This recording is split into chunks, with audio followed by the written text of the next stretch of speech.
दीदी का चलो बोला चाहे मेरी गाड़ी तक तो देख सब भाई बहने से राधे राधे। आप सबके स्वागत करत है ही अपने यूट्यूब चैनल पे और अंतिमा दीदी के यूट्यूब चैनल पे। रीना सिंह लोकगीत। आज फर्स्ट बार दीदी मिली हैं अनीता पांडे। तबीयत हमारा डाउन रहा लेकिन तब हम हॉस्पिटल आए रहे, आज ही दीदी के लगे। तो आप सब देखें एक ही अंतिमा दीदी और सान मैया के गीत लेके आई हैं, गारी के राग में जाए वो गीत। आप सब प्यार आशीर्वाद भरपूर देंगे। आप सबसे हाथ जोड़ के रिक्वेस्ट बा। भोरे भोरे घूमई निकली हमारी आसानी मैया। भोरे भोरे घूमई निकली हमारी आसानी मैया।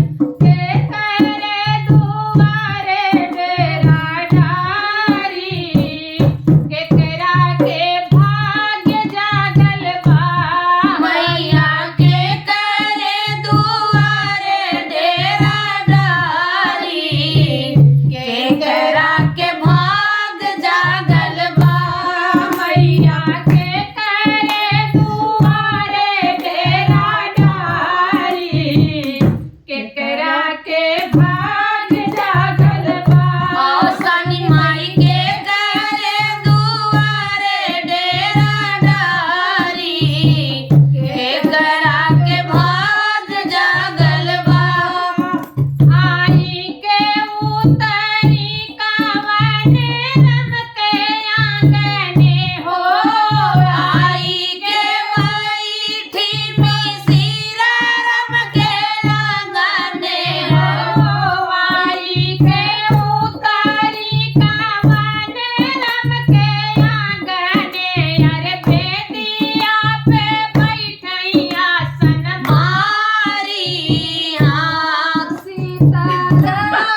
ये गीत कैसे लाग बतावत जाया।